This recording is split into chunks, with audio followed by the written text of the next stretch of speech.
Ancient civilizations created materials that our modern science cannot reproduce. We will explore 25 revolutionary substances that vanished from history, from self-healing concrete to legendary, unbreakable steel.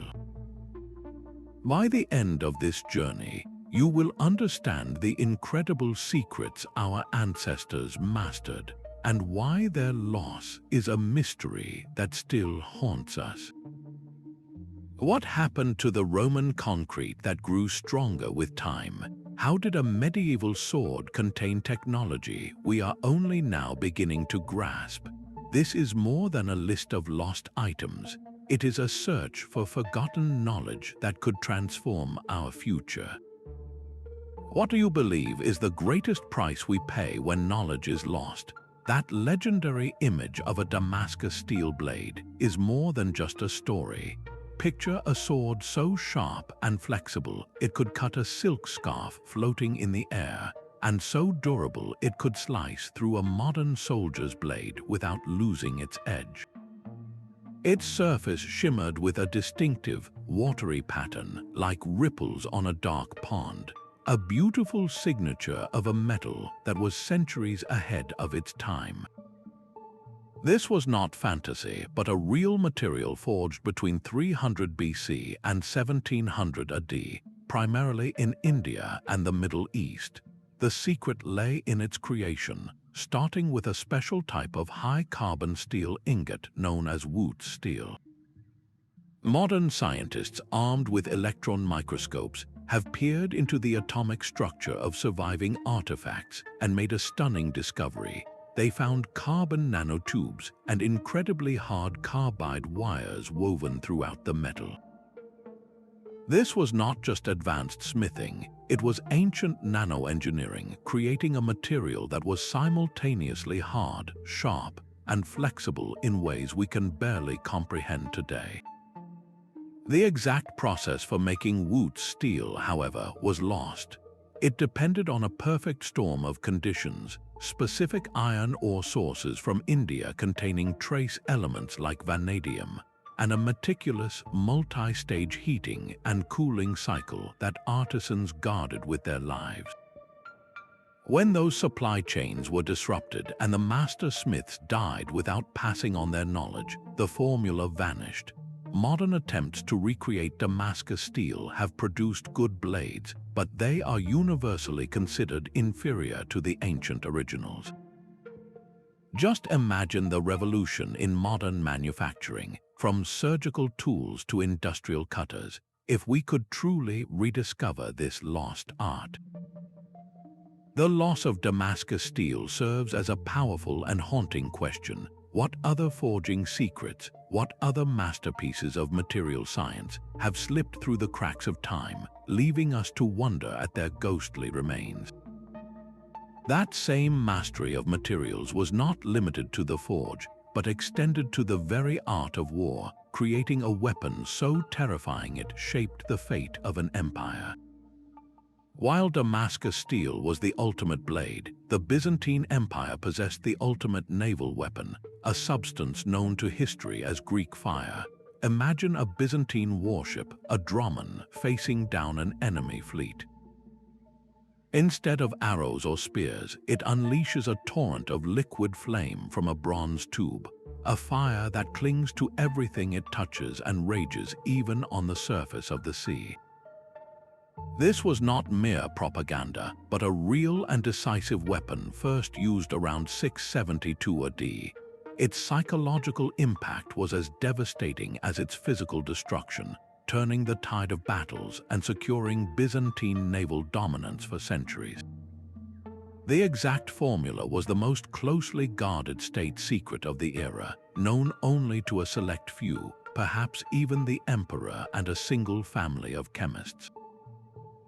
Historical accounts suggest it was a complex mixture, likely involving crude oil or naphtha as a base, combined with pine resin to make it sticky and other unknown ingredients that gave it its signature water-resistant and self-igniting properties.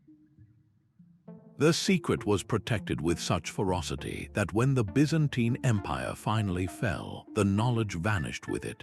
Modern chemists can speculate on the components, but no recreation has ever matched the terrifying descriptions from ancient texts.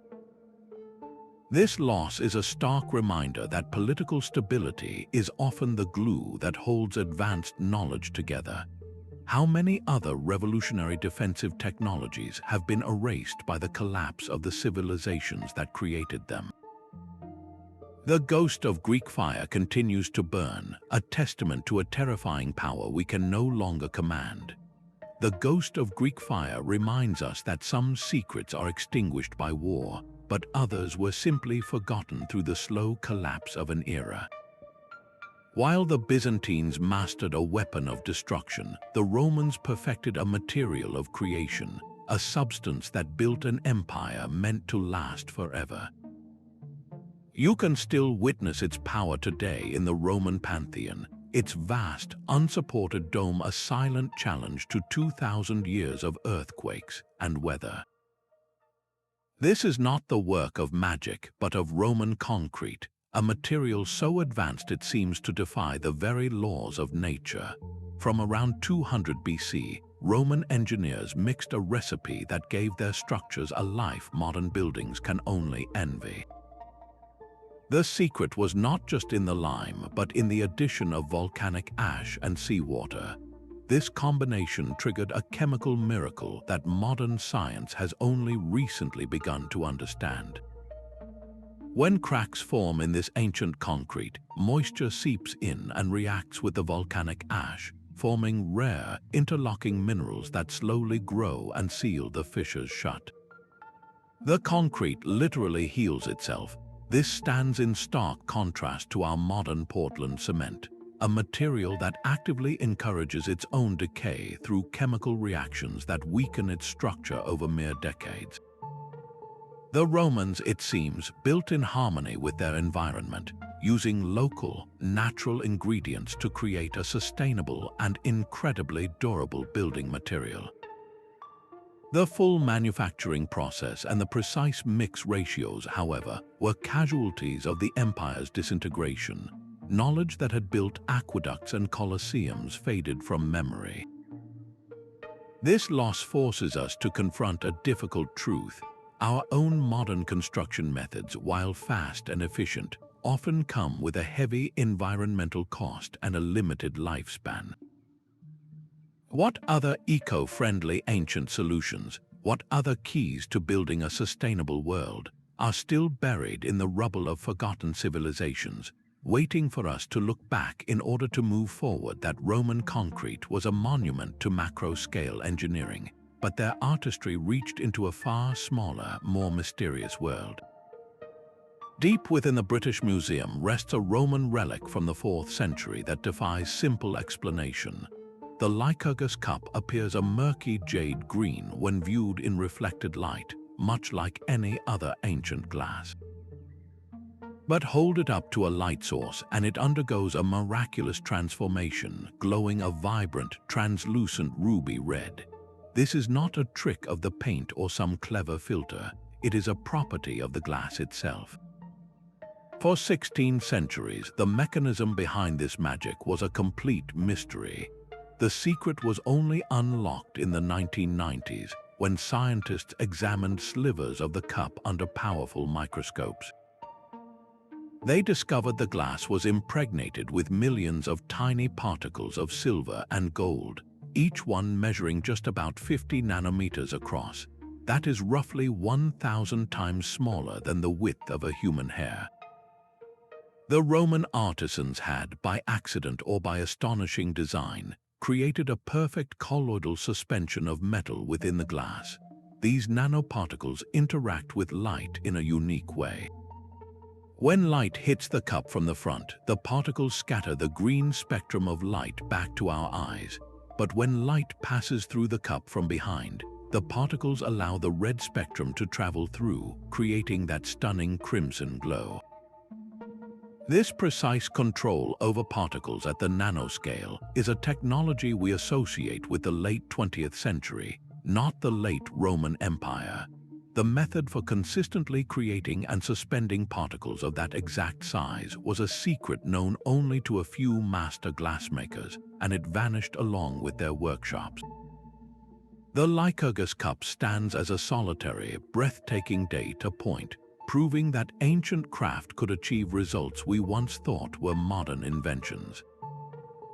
It forces us to wonder how many other artifacts we have dismissed as simple curiosities are, in fact, complex machines operating at a scale invisible to the naked eye, their true functions lost to time. The shimmering secrets of Roman glass feel distant, a mystery locked in ancient artifacts. Yet the phenomenon of a revolutionary material vanishing overnight is not confined to the deep past. Enter Starlight, a modern miracle that emerged only to disappear just as quickly. This was not a product of some lost civilization, but the brainchild of a single man, an amateur chemist named Morris Ward, working in his garage in the 1980s. Starlight appeared to be a simple, white, plastic-like coating, but its properties were nothing short of supernatural. In dramatic televised demonstrations, a coating of Starlight was applied to an egg. A blowtorch was then directed at the coated surface, the flame hot enough to melt steel. After several minutes, the coating was removed to reveal the egg beneath, still raw and cool enough to be held in a person's bare hand. The material did not burn. Instead, it charred, expanding to form a phenomenal insulating layer that could withstand temperatures that would vaporize almost any other substance.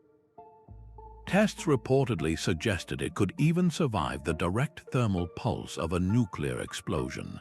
The secret was its intumescent nature, a complex reaction where the material swells into a protective, heat-resistant char when exposed to extreme temperatures. The potential applications were staggering, from fireproof aircraft hulls and spacecraft heat shields to saving countless lives by making buildings impervious to fire. Aerospace giants and defense agencies, including NASA, took notice, desperate to understand its composition. But here, the story turns from one of discovery to one of loss. Morris Ward never patented Starlight, fearing the required public disclosure of the formula. He carried the secret recipe, a complex blend of 21 different polymers and copolymers, entirely in his head. He refused to sell it unless any deal guaranteed him majority control, a condition corporations would not meet. When Morris Ward passed away in 2011, he took the formula with him. Despite his family's possession of notebooks and samples, the exact working recipe for Starlight has never been successfully reverse-engineered. This modern loss is a stark and sobering cautionary tale. It proves that the gates of knowledge can swing shut in our own time, not from the fall of empires, but from the choices of a single individual. In an age of digital archives and global communication, how is it possible that such a transformative material could simply vanish? The ghost of Starlight forces us to confront a difficult question about our own era. What is the true responsibility of an inventor? And what is the price we all pay when a secret meant to protect the world ends up protecting only itself? The story of Starlight shows how easily modern secrets can vanish, but the most haunting losses are those wrapped in legend. Plato's description of Atlantis speaks of a magnificent city, its walls and temples plated with a fiery red metal called Orichalcum, a substance second only to gold in its splendor. For centuries, this was dismissed as pure myth, a philosopher's metaphor for a perfect society. Then, in the shallow waters off the coast of Sicily, divers discovered the wreck of an ancient cargo ship. Among its artifacts were dozens of strangely colored ingots, their hue a distinct coppery red. Chemical analysis revealed they were not pure copper, but a sophisticated alloy primarily composed of copper, zinc, and charcoal. This was a real-world version of the legendary Orichalcum. This brass-like material was highly prized for its golden luster and its durability, a metal that would not easily tarnish or corrode in the salty sea air. Yet the discovery of the physical metal only deepened the mystery. The exact smelting process, the specific source of its zinc component, and the methods for achieving that perfect, prized composition were unclear and had been lost to antiquity. The quest for the true Orichalcum blurs the line between legend and reality, proving how a material's powerful reputation can far outlive the practical knowledge of how to create it. This search for a legendary substance connects us to something fundamental within humanity, a deep and enduring fascination with lost treasures that promise not just wealth, but a tangible link to a forgotten golden age. The fear that erased a revolutionary material was not born from war, but from the simple logic of the market. In the 1st century, during the reign of Tiberius Caesar, a humble glassmaker arrived at the imperial court with an object that seemed to defy reality. According to the historians Petronius and Pliny the Elder, the artisan presented a drinking bowl crafted entirely from a new type of glass. To demonstrate its miraculous property, the man threw the vessel to the marble floor. Instead of exploding into 1,000 glittering shards, the bowl merely dented. With a few taps of a small hammer, the inventor popped the dent back out, restoring the bowl to its original, flawless form. This was not a brittle ceramic or a soft metal, but a transparent, silica-based glass that behaved like a modern plastic. The potential was limitless, from durable windows and unbreakable tableware to revolutionary lenses. Yet the emperor's reaction was not one of awe, but of cold, calculated terror. Tiberius immediately asked the inventor if anyone else knew the formula. Upon hearing that the secret was safe, the emperor ordered the man's workshop destroyed and the glassmaker himself executed. The reason was chillingly simple. The emperor feared that a substance more durable and versatile than gold or silver would utterly collapse the value of the Roman treasury and the entire imperial economy. In a single, brutal act, a technology that could have reshaped the ancient world was snuffed out. Today, we have flexible polymers and gorilla glass, but we have never rediscovered the exact formula for a truly malleable, transparent silica glass. The story of flexible glass is a stark lesson in the dark side of progress. It reveals that knowledge is not always lost to accident or the slow decay of time. Sometimes it is deliberately murdered, sacrificed on the altar of political and economic stability. How many other world-changing innovations have been actively suppressed because they threaten the powerful? As we continue our search, we are left to wonder if the greatest threat to human advancement is not a lack of ingenuity, but a surplus of fear. The deliberate destruction of flexible glass reveals how easily knowledge can be extinguished by fear, but some secrets simply faded away with the last breath of their creators. Ancient Chinese legends speak of masterfully crafted swords like Ganjiang and Moi, blades celebrated not just for their sharpness, but for their supernatural resistance to the elements. They were said to never rust and never dull, a perfect, maintenance-free material that defied the inevitable decay of metal. While archaeologists have uncovered high-quality ancient Chinese steel, these mythical ever-sharp and corrosion-proof properties have never been fully replicated. The legends are likely more than just stories. They are echoes of a lost metallurgical technique that has since slipped through our fingers.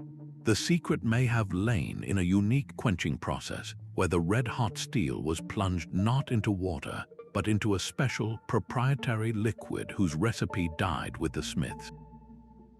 It might have been the result of specific trace elements like chromium or vanadium that were naturally present in the local iron ores and which formed a protective, invisible layer on the blade.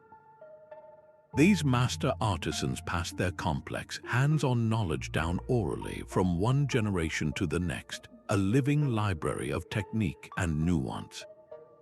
When that chain was broken, the deepest secrets vanished forever. The pursuit of such a perfect, self-sustaining metal remains a holy grail in modern metallurgy today. We can create stainless steel, but it sacrifices sharpness, and we can create incredibly sharp tools, but they require constant care. The ancient ideal was a material that possessed both qualities in perfect harmony. This loss stands as a quiet testament to the fragility of oral tradition. A story can survive for millennia, but the precise, technical knowledge of how to transform raw earth into a legendary blade that can disappear in a single generation. How many other formulas for perfection were whispered from master to apprentice, only for that final, crucial whisper to be lost to the wind high in the Andes? The fortress of Sacsayhuaman stands as a silent, monumental puzzle. Its walls are assembled from colossal stones, some weighing over 100 tons, each one a unique, irregular polygon. Yet these giants fit together with such impossible precision that the seams between them are virtually invisible, defying the insertion of even the thinnest razor blade. The Inca built this masterpiece without any known mortar, and the true method they used to achieve such a perfect, interlocking fit remains one of history's most enduring mysteries. How did a civilization without the wheel, without iron tools, without even a written language, accomplish a feat of engineering that seems to defy both physics and common sense? The most straightforward theory suggests the Inca possessed a plant-based chemical solvent, a liquid they could apply to the surface of the stone to temporarily soften it, allowing them to mold and fit each block like clay against its neighbor before it hardened back into its original, diamond-like strength. Yet no archaeological evidence has ever been found to confirm this. Other, more speculative ideas propose the use of advanced acoustic levitation, using specific sound frequencies to make the massive stones weightless for precise placement, or an application of focused solar energy to thermally shape the rock. The truth is, we simply do not know. This profound knowledge was catastrophically lost during the Spanish conquest, a cultural and intellectual genocide that erased not just a people, but an entire library of practical engineering wisdom. The conquistadors, focused on gold and conversion, had no interest in preserving the how of Inca construction, only in dismantling its spiritual significance. The result is that we are left with the awe-inspiring effect but not the cause, the breathtaking answer without the equation. This architectural marvel forces a humbling reconsideration of pre-Columbian capabilities. It suggests that our modern understanding of engineering, with its cranes and lasers and computer-aided designs, might be just one path to perfection, and that an entirely different, perhaps more elegant roadmap to building the impossible has been permanently erased. What does it say about our own civilization when we can land a rover on Mars, yet we still cannot replicate the silent, seamless walls of an ancient fortress in the mountains? The silent, seamless walls of the Incas stand as a monument to lost engineering, but another civilization mastered a different kind of permanence through chemistry. Walk into any ancient Egyptian tomb, and you are immediately struck by a brilliant, celestial blue that has refused to fade for over 4,000 years. This is not a color born from crushed gems or rare minerals. This is Egyptian blue, the world's first fully synthetic pigment, a material called calcium copper silicate. Its creation was an act of alchemy, a deliberate and sophisticated process where Egyptian artisans would heat a precise mixture of sand, copper, and a natural alkali like natron to a scorching temperature around 850 degrees Celsius. They were not just mixing paints, they were performing high-temperature solid-state chemistry, forcing these common ingredients to react and form an entirely new, stable compound. Modern scientists can analyze a fleck of this ancient pigment and confirm its chemical identity. We know what it is, yet the true secret, the one that allowed the Egyptians to produce this vibrant blue on an industrial scale to cover entire temples and countless artifacts, remains elusive. How did they consistently achieve that perfect, vivid hue batch after batch? What were the exact ratios and the nuanced firing cycles that transformed a simple recipe into a color for the ages?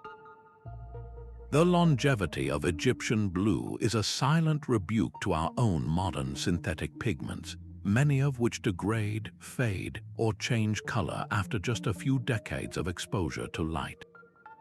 The Egyptians built their legacy in a color meant to last for eternity, and they succeeded.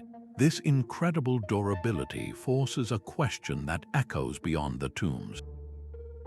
What other ancient chemical recipes, what other formulas for creating substances that could withstand the relentless assault of time have we forgotten?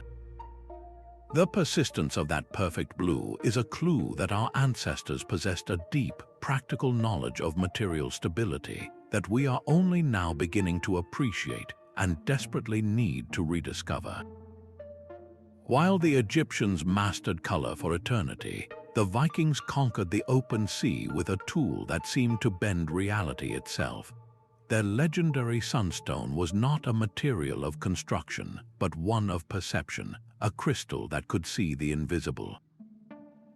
Picture a Viking longship, a wooden sliver on a vast gray ocean, the sky a solid ceiling of cloud, with no stars, no sun, and no magnetic compass, which they did not possess. They were sailing blind. Yet their sagas tell of a solarstein, a sunstone that could pinpoint the sun's location even when it was completely hidden. This was not magic, but a stunning application of optical physics. Modern research points squarely to a crystal known as Icelandic spar, a perfectly clear calcite. When you look through this crystal, you see a double image. But its true genius is in how it filters polarized light. Sunlight becomes polarized as it passes through the atmosphere, creating a pattern in the sky that is invisible to our eyes. By holding the sunstone up to the sky and rotating it, a Viking navigator could find the one orientation where the two images through the crystal matched in brightness. This alignment would point directly toward the hidden sun, revealing its position with uncanny accuracy. We have the crystal, and we understand the basic principle. But the precise, hands-on technique, the art of reading those subtle shifts in light and interpreting them reliably on a heaving deck, that intimate knowledge died with the master navigators.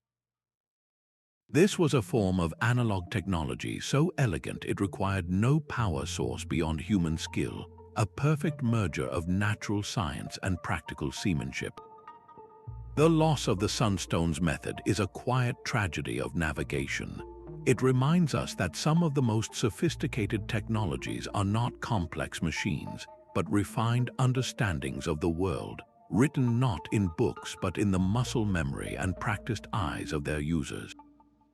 How many other simple, brilliant tools have we replaced with digital complexity, only to lose the innate wisdom they once taught us? The quest to navigate the seas or build eternal monuments reveals a practical genius, but ancient cultures also sought to master the inner world of the mind. Homer's Odyssey describes a mysterious drug called Nepenthe, a pharmacon given to quell despair, a substance so powerful it could make a person forget all sorrow and grief. While this appears as literary fiction, many historians suspect it was inspired by a genuine and potent psychoactive compound known to the ancient world. The likely candidate is a powerful opium derivative, or perhaps a complex herbal brew that blended the poppy with other, now unknown, botanicals. Ancient healers and shamans possessed a deep, empirical knowledge of their local flora, understanding which plants could heal, which could kill, and which could alter the very fabric of human consciousness. They knew the precise times for harvest, the correct methods of preparation, and the exact dosages required for a desired effect. This was not random experimentation, but a refined oral tradition of pharmacology. The specific recipe for the real-world Nepenthe, if it ever existed, is a complete blank in our historical record. The plant itself may have gone extinct, or the secret of its preparation may have died with the last shaman who knew its true power. This loss is profoundly different from a forgotten metal or a faded pigment. It represents a lost key to the human psyche, a potential tool for treating profound mental anguish that we are only now, in our modern era, beginning to seek again through the study of psychedelic and plant-based therapies. The ghost of Nepenthe forces us to ask a deeply unsettling question. In our rush toward synthetic chemistry, how many natural, perhaps gentler, remedies for the soul have we left behind in the forgotten forests of the past, their secrets waiting not in a laboratory but in the pages of a poem? That same search for mastery over the inner world extended to a very real, physical fear gripping the ancient elite.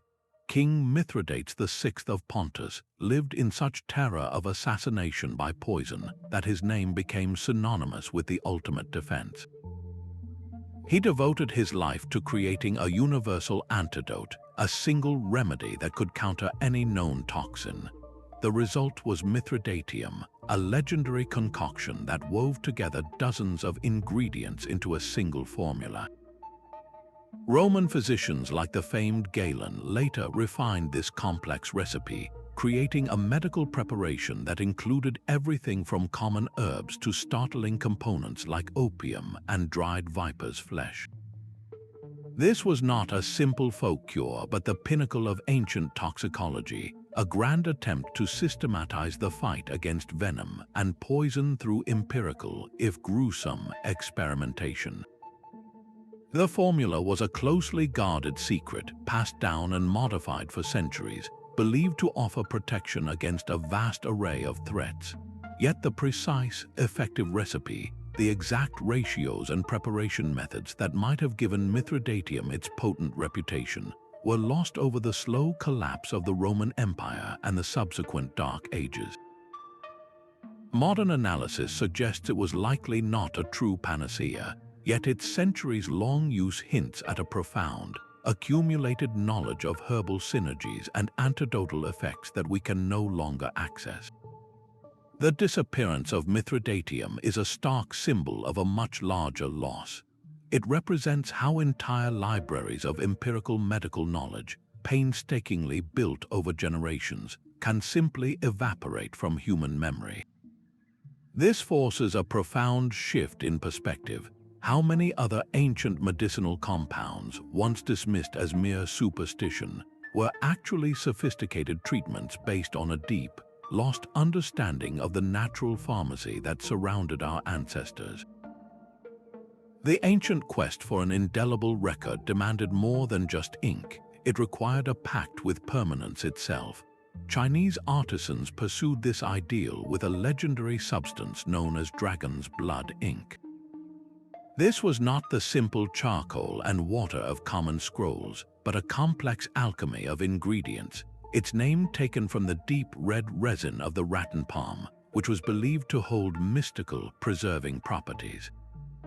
Master ink makers blended this resin with high-quality iron gall ink and other secret components, formulas whispered only from teacher to apprentice in a sacred chain of knowledge.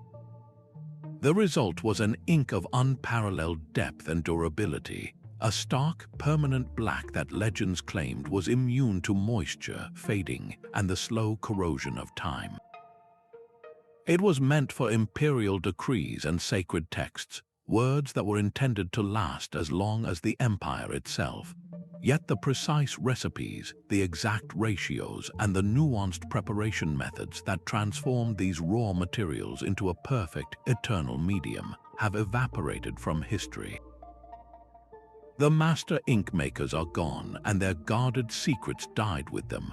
This loss echoes a universal human anxiety, the fear that our stories, our laws, and our very identity will be erased.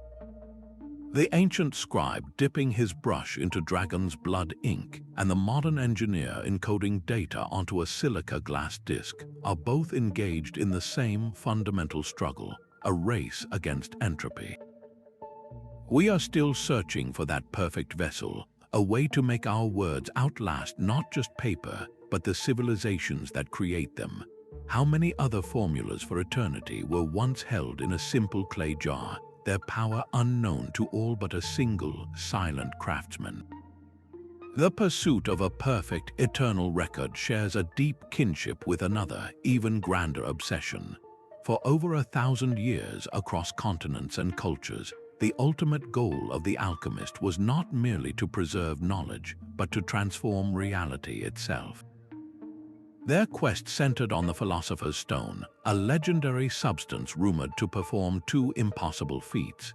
It could, they believed, transmute lead or mercury into pure, shimmering gold, and it could grant its possessor the gift of immortality. We often dismiss this as pure superstition, the fanciful dream of mystics and charlatans, but to do so is to overlook a profound truth. The Philosopher's Stone was as much a physical pursuit as a philosophical one. These early scientists were working with real furnaces, real minerals, and real, sometimes explosive, chemical reactions. In their tireless experiments, they were laying the very foundations of modern chemistry. What if, in their search for a mythical stone, they accidentally created something extraordinary? Some historians speculate that certain alchemical processes, involving precise sequences of heating, distillation, and the addition of catalysts, may have yielded compounds or alloys with properties that seemed miraculous to the medieval mind. A reaction that deposited a golden-looking film on a metal surface could easily be misinterpreted as a true transmutation. The ultimate loss of the Philosopher's Stone was not the loss of a physical object, but the loss of an entire worldview. It symbolizes the moment we stopped seeking one magical key to unlock all of nature's secrets and began the slower, more methodical work of building scientific understanding piece by piece. This legendary quest reveals a fundamental driver of human progress, the powerful, often irrational, hope for a single, transformative solution. That yearning for a material that can solve everything from poverty to mortality is a force that continues to shape our scientific ambitions today, pushing us to search for modern philosophers' stones in the realms of nanotechnology and artificial intelligence. That same alchemical dream of transformation found a stunningly real expression in the hands of pre-Columbian goldsmiths. They mastered a material known as Tumbaga, an ingenious alloy that challenged the very nature of value and beauty. These artisans would blend gold with a significant portion of copper, creating a metal that was far stronger and more durable than soft, pure gold. But the true magic happened next. Through a masterful process called depletion gilding, they would treat the finished object with acidic juices from local plants.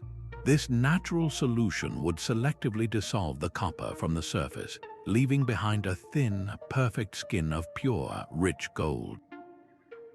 To any observer, the artifact appeared to be made of the most precious high-carat gold, while its hidden copper heart gave it a resilience that pure precious metal could never offer. This was material science as economic genius, allowing for the creation of stunning, monumental artifacts without requiring immense quantities of scarce gold. We grasp the basic chemical principle today, but the art is gone. Which specific plants yielded the most effective acid? What was the precise sequence of heating and applying the solution to achieve that flawless, golden finish without damaging the underlying metal? These were the hands-on secrets, the intimate knowledge of local ecology and chemistry that died with the civilizations shattered by conquest. The story of Tumbaga is a powerful corrective to a narrow view of history. It proves that advanced metallurgy was not a monopoly of the old world. Sophisticated material science blossomed independently, a parallel path to brilliance that was tragically cut short. The loss is not just of a technique, but of an entire school of thought, a different way of seeing and manipulating the very elements of the earth. That same genius for creating color that defies time did not belong only to the Egyptians. Behold the vibrant turquoise blue that still blazes from the walls of ancient Mayan cities like Chichen Itza. This is Mayan blue, a pigment that has withstood centuries of humid jungle conditions, resisting downpours, relentless biological growth, and even the corrosive power of nitric acid. For a long time, its endurance was as much a mystery as the civilization that created it. We now know its ingredients were deceptively simple: a fusion of indigo dye, extracted from local plants, and a unique fibrous clay known as palygorskite. Yet mixing these two components alone does not produce the legendary, unyielding color. The secret was in a ritualistic heat treatment, a sacred process that may have involved the smoke of burning copal incense. This was not just a technical procedure, it was a spiritual act. The heat and the specific chemical environment from the incense smoke somehow opened the crystalline structure of the clay, allowing the indigo molecules to weave themselves deep inside. There, they formed an incredibly stable chemical bond, locking the vibrant blue in place for millennia. Modern laboratories can create a reasonable facsimile, but we have never fully matched the durability of the original. The loss here is profound because it was not merely a recipe that was forgotten, but a ritual. The knowledge of how to perform the ceremony, the specific prayers or chants that accompanied the heating, the precise type of copal resin to use, these were all part of the formula. This reveals a fundamental truth about so many ancient technologies. The spiritual and the practical were not separate categories. They were two sides of the same coin. The Maya did not just want a blue pigment, they wanted a sacred blue, a color worthy of their gods and their eternity. And in binding their faith to their chemistry, they achieved a form of permanence that our purely technical methods have yet to equal. How many other material miracles were born not in a sterile lab, but in the sacred space between a prayer and a flame? The sacred texts of ancient India shimmer with the legend of the Siamantaka gem. A jewel of such immense power, it was said to produce a daily bounty of gold while emanating a brilliant, protective light.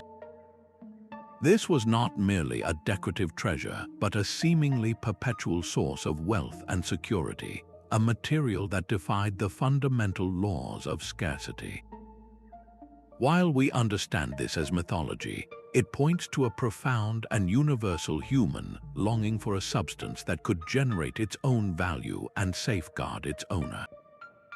These stories force us to consider a tantalizing possibility. What if the Siamantaka was not born purely from imagination, but from a real, though misunderstood, encounter with a natural marvel?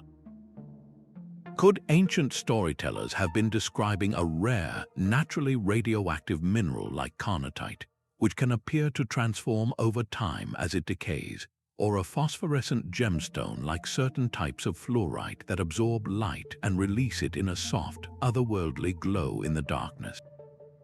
Such a material, discovered by chance, would have seemed nothing short of divine. Its ability to produce light without flame and its potential association with nearby gold deposits in the earth could easily have been woven into a legend of daily gold production and protective radiance. The true loss here is not the gem itself, but the original observation. The scientific principle behind the phenomenon was invisible to them, so it was recorded not as physics but as myth. This blurring of the line between material science and legend invites a radical shift in how we read our oldest stories. It suggests that many so-called mythical objects might be distorted reflections of real, extraordinary materials whose true natures were lost when the story outlived the specimen. How many other legendary treasures, dismissed as pure fantasy, are actually waiting for us to decipher their origins with the tools of modern geology and chemistry? These ancient accounts of flying machines challenge the very foundations of our technological timeline. The Sanskrit epics describe Vimanas not as chariots of the gods, but as sophisticated vehicles with detailed references to their construction and power sources. Texts mention mercury vortex engines and the use of mysterious, energized liquids, specifications that sound less like myth and more like a lost branch of engineering. If these descriptions were purely imaginary, why would ancient authors invest such effort in describing the mechanics of flight, from propulsion systems to protective metal alloys? The suggestion of mercury as a central component is particularly haunting. Modern science knows mercury as a heavy, liquid metal that can form amalgams and, when agitated, create complex vortices. We use it in advanced instrumentation, but the idea of harnessing it for propulsion feels futuristic even now. Could these stories be a distorted memory of a real, empirical understanding of fluid dynamics and energy conversion, a knowledge that was catastrophically lost in the intervening millennia? The complete disappearance of this technological paradigm from our historical record is a profound cultural amnesia. It forces us to confront a staggering possibility. Perhaps human discovery is not a straight, ascending line, but a cycle of peaks and valleys where entire summits of achievement can be swallowed by the fog of time. What if our current path of combustion engines and jet fuel is just one of many possible roads to mastering the sky, and an older, perhaps more elegant roadmap was simply erased? The silence surrounding the Vimana is not an empty one. It is a resonant silence filled with the ghost of a question we are only now learning how to ask. That same ghost of a question seems to whisper from a simple clay jar in a museum basement. Unearthed in the 1930s near Baghdad, this humble artifact, dating from the Parthian period around 200 BC, looks like nothing more than a sealed vase. But inside lies a puzzle that could rewrite our scientific history. It contains a carefully arranged iron rod, encased by a copper cylinder, the two metals kept separate by an asphalt plug. This is the infamous Baghdad battery. Fill such a jar with an acidic electrolyte, something as common as vinegar or grape juice, and it would produce a small but measurable electric current, around 1 volt of electricity. One jar alone is a curiosity, but if linked together in a series, a battery of these batteries could generate a significant charge. So, was this a primitive galvanic cell, 2,000 years before its official invention? The most compelling theory suggests it was used for electroplating, to deposit a thin layer of gold or silver onto other metal objects, a process that requires precisely this kind of low-level, continuous current. Alternatively, the mild shock could have served a medicinal or even a religious purpose, perhaps creating a tingling sensation deemed mystical or therapeutic. Yet without any written records or clear context, its true application remains one of history's most electrifying mysteries. The knowledge of how to use it and the understanding of why it worked evaporated completely. This single, silent vessel forces us to confront a staggering possibility. The fundamental principles of electricity were not a sudden European enlightenment, but a discovery that could have been made, applied, and then forgotten multiple times across the long span of human civilization. What other foundational truths of our modern world were once held in the hands of a Mesopotamian artisan, only to be sealed away by time, waiting for us to simply stumble upon the empty container? That silent, electrifying potential of the Baghdad battery hints at a technological landscape far richer than we once believed. But the physical proof of such sophistication lies not in a simple jar, but in a lump of corroded bronze pulled from an ancient shipwreck. For decades, the Antikythera mechanism was dismissed as a curious, formless relic. Then, modern X-ray scans revealed the truth. Inside that calcified shell was an intricate clockwork of interlocking gears, a complex analog computer built in ancient Greece around 100 BC. This was not a toy. It could predict planetary movements, track the cycles of the Olympic Games, and model the irregular orbit of the moon with stunning accuracy. But the machine's genius extends beyond its mathematical design. Its physical construction was a metallurgical miracle. The device's dozens of tiny, toothed wheels had to be cast from a specific bronze alloy, one that was hard enough to maintain its precise shape for centuries, yet resistant to the corrosive power of salt air and time. The metal itself had to possess a certain internal lubricity, allowing the gears to turn smoothly against one another without seizing up. Modern analysis confirms the bronze contains traces of tin and lead in a particular ratio, but the full artisan recipe, the secret knowledge of how to consistently produce and work this specialized scientific alloy, is a complete blank. The master craftsmen who knew how to cast, cut, and finish these miniature components to such perfect tolerances took their methods to the grave. This loss is profound because it represents more than a forgotten metal. It is the extinction of an entire craft tradition dedicated to building scientific instruments. The Antikythera mechanism stands alone, a data point so advanced it seems to come from another timeline. Its very existence forces a humbling admission. We mastered the theoretical principles of gears and levers, but we lost the material wisdom required to turn those principles into a machine that could think for the stars. What other intricate devices, what other mechanical brains, were lost because the specialized materials needed to build them faded from memory first? That same ghost of a specialized alloy whispers from the edge of a Viking Age battlefield.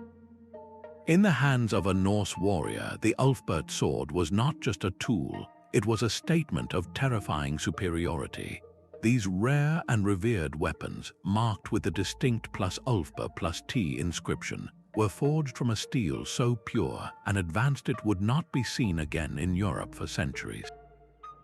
While typical blades of the era were made from inferior, slag-filled iron that was brittle and unreliable, the Ulfberht was crafted from high-carbon crucible steel. This material was astonishingly pure, with a carbon content around 3 times higher than its contemporaries, making the sword simultaneously harder, sharper, and more flexible. It was a blade that would not shatter upon impact with a shield, a weapon that could cut deeper and last longer than anything else on the field. The secret was twofold, and both parts are now lost to us. First, the source of this raw, hyper-pure steel ingot remains a heated debate. The leading theory points to Central Asia, perhaps traveling along the Volga trade routes from smelters in modern-day Iran or Afghanistan, where crucible steel production was known. This would mean that the pinnacle of Viking arms manufacturing depended on a fragile, long-distance supply chain. Second, even with the correct raw material, the European smiths who forged the Ulfberhts possessed a unique and sophisticated set of techniques to work this demanding steel. They knew the precise temperatures for heating and folding, the exact rhythms for hammering and quenching, to transform that exotic ingot into a legendary blade without ruining its delicate crystalline structure. This knowledge was not written down, it was held in the hands and eyes of a few master smiths. When those specific trade routes collapsed, severed by political upheaval or shifting economies, the supply of that special steel vanished. And when the last Ulfberht smith died, the art of working it died with him. The swords that remained became priceless heirlooms, then artifacts, their secret metal a silent testament to a sobering truth. A civilization's technological peak is not a permanent summit. It is a fleeting moment, entirely dependent on a fragile web of commerce and the survival of a few irreplaceable minds. How many other leaps forward have we made, only to forget the path that led us there, leaving our greatest achievements as lonely, unanswered questions scattered across a field? The Ulfbert sword's reliance on a fragile supply chain reveals how easily a material revolution can vanish. But some lost artifacts are so deeply woven into legend that their very description challenges our understanding of physics. The biblical Ark of the Covenant was far more than a religious symbol. It was described as a machine with terrifying properties. This gold-plated acacia wood chest was said to emit lethal energies, striking down those who touched it improperly. While its existence remains a matter of faith, the meticulous construction details are a catalogue of potential lost science. The choice of acacia wood, a dense, non-conductive insulator, layered with precise gold overlays, a superb conductor, creates the perfect blueprint for a primitive electrical capacitor. The so-called testimony placed inside could have acted as a dielectric, the insulating layer between conductive plates. If charged by the static electricity of the dry desert air or friction from its transport, such an object could theoretically store a significant electrical charge, releasing it as a deadly spark. This is not to reduce faith to physics, but to ask a profound question. Could a genuine, dangerous technology have been recorded in the only language available to ancient observers, the language of divine power and miracle? The Ark represents the ultimate lost material mystery because its power, whether spiritual or electrochemical, is described with a consistency that haunts the line between myth and history. It embodies the terrifying idea that our ancestors might have built devices that we can only explain through speculation, their true nature sealed away not in a tomb, but in the ambiguous words of a sacred text. This leaves us wondering how many other legendary objects were not merely treasures, but functional machines whose operating principles became lost to time. That fear of a silent, invisible threat drove Roman nobility to a medical arms race. Their paranoia over poisoning was not just political drama, it was a daily reality that fueled the development of some of history's most complex antidotes. The most legendary of these was theriac, a concoction that grew from a simple formula into a monumental recipe containing up to 64 different ingredients. This was not a simple potion, but a grand pharmacological symphony. Its components ranged from the bizarre, like dried viper's flesh and roasted copper, to the potent, such as opium and myrrh, all blended into a thick, honey-based paste. The belief was that this single preparation could counter the effects of any known venom or poison, a universal shield against the assassin's craft. The creation of theriac was an elaborate public ritual, taking months to complete, with each ingredient added in a specific order, its potency believed to increase with age like a fine wine. While we might dismiss this as primitive superstition, its centuries-long use across the Roman and Byzantine empires suggests it held some perceived value, perhaps offering real relief from certain symptoms or acting as a powerful placebo. The true loss, however, is not just the faded parchment of a single recipe. It is the extinction of the entire empirical framework behind it. Roman physicians were building a holistic understanding of the body's interaction with toxins, viewing poison and antidote as two forces in a complex biological interplay. They were cataloging effects, testing combinations, and accumulating a vast practical knowledge of herbal synergies that we can no longer access. When Rome fell, this intricate, hands-on science of antidotes was swept away, deemed irrelevant by new medical paradigms and the coming Dark Ages. The ghost of theriac forces a difficult question about the nature of medical progress. How many other entire systems of healing, built not on theory but on generations of careful, brutal observation, have we discarded on our march toward modern science, leaving behind only the echo of their seemingly impossible claims? Roman engineers could cast a bronze statue, but their work pales beside the ritual vessels of ancient China. These bronzes, created over 3,000 years ago, are not merely metal, they are frozen artistry. Their surfaces are a labyrinth of intricate spirals and stylized animal masks known as tauti, with details so sharp and precise they seem to have been carved, not cast. The basic method, called lost wax casting, is something we still practice today. An artist models a figure in wax, encases it in a clay mold, and then bakes it. The wax melts and drains out, hence the name lost wax, leaving a hollow cavity into which molten bronze is poured. Yet knowing the basic steps does not explain the perfection of the originals. The secret was not in the broad outline, but in the master-level nuances that have vanished. What specific blend of clays made a mold that could withstand the thermal shock without cracking, yet release the finest line of a dragon's tail? Which secret recipes of beeswax, tree resins, and animal fats created a modeling medium that was both pliable for the artist and strong enough to hold its form before melting away cleanly? The most profound loss was the knowledge of the heating and cooling cycles. Modern foundries rely on precise pyrometers, but ancient masters used their senses. They knew exactly when the mold was baked to the perfect temperature, not a degree too hot or cold to receive the searing liquid metal.